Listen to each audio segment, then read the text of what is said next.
Good day and welcome to Big Bad Tech. I'm your instructor, Jim Pytel, and today's topic of discussion is reversing motor starters with jogging. Our objective is to take a look at reversing motor starters that enable jogging or inching functions. This lecture operates under the assumption you have watched the friction brakes, jogging, and reversing motor starters with interlocks lectures, all available at the Big Bad Tech channel. If you haven't watched these lectures yet, or only dimly recall their contents, please take the time to do so now. As you'll recall, paired contactors and reversing motor starters with interlocks allow selective reversal of an industrial three-phase AC motor by interchanging applied phase sequence. The interlocks serve to prevent simultaneous closure of the contactors and direct phase-to-phase contact. Interlocks could use mechanical, electrical, push-button, or a combination of methods. Additionally, you'll recall that the jogging or inching function is characterized by only momentary closure of a contactor, allowing partial rotation of the shaft. Such an action could be used to align a shaft with a coupling or to briefly move an applied load. Jogging or inching is a momentary act and does not use a holding contact. Spring-set, electrically released friction brakes increase the accuracy of the jogging movement as well as hold the load in position when the motor is de-energized. Previously, we've only discussed jogging on unidirectional motor starters. If we were to incorporate the jogging function into a reversing motor starter, this would be known as a reversing motor starter with jogging. We'll discuss two such implementations, one utilizing a selector switch, the other using additional mechanically interlocked push buttons and a control relay. As you'll recall from our previous discussion of the jogging function as applied to unidirectional motor starters, the jogging action does not utilize a holding circuit. Only when the start button is actively being closed does the electrically released friction brake disengage and the motor rotate. When the start button returns to its deactivated open state, the spring-set friction brake is applied and the de-energized motor stops rotating. We can incorporate the selective removal of the holding circuit in an ordinary or reversing motor starter by incorporating a maintained contact two-position selector switch. The target table of the selector switch shows that in the run position, the contact is closed. In the jog position, the contact is open. While the selector switch is in the run position, the ladder logic functions as would an ordinary reversing motor starter. When an operator presses and releases forward, the electrically released brake is disengaged and the motor spins clockwise. Notice that when the selector switch is in the run position, the F1 holding contact is engaged and the holding circuit maintains this last asserted state. When the operator presses and releases stop, the F coil is de-energized and the spring-set brake is applied at the same time the motor is de-energized.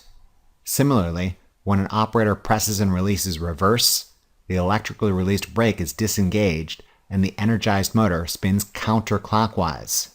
Note that when the selector switch is in the run position, the R1 holding contact is engaged and the holding circuit maintains this last asserted state.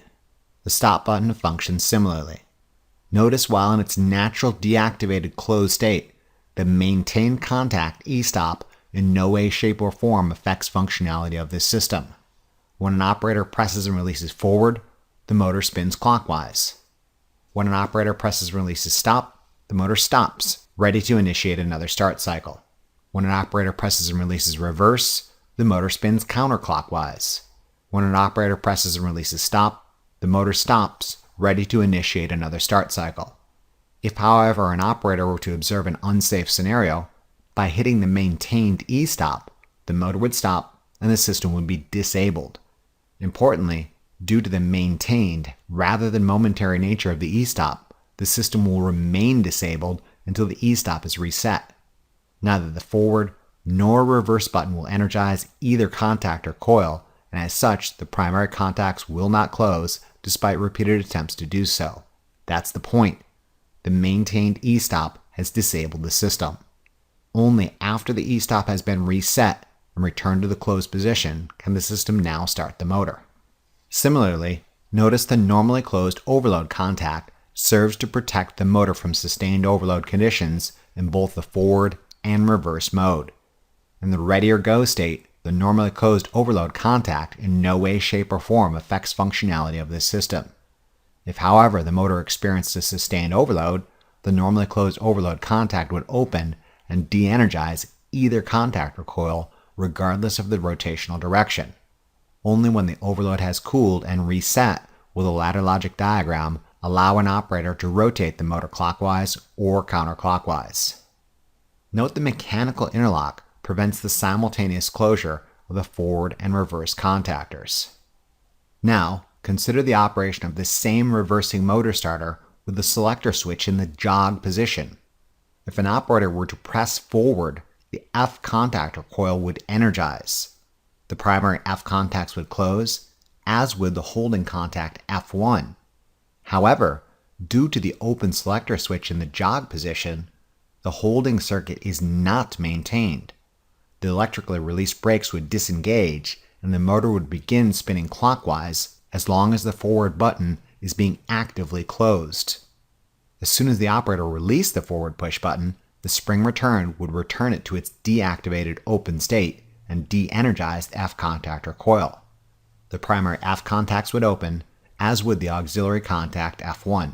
The spring set brakes would apply and the de-energized motor would be brought to a rapid halt. An operator could press forward until such time that the shaft or applied load is in an ideal position and then release the button. The motor would jog to this position and the spring set brake would keep it there. Similarly, with the selector switch in the jog position, if an operator were to press reverse, the R contactor coil would energize.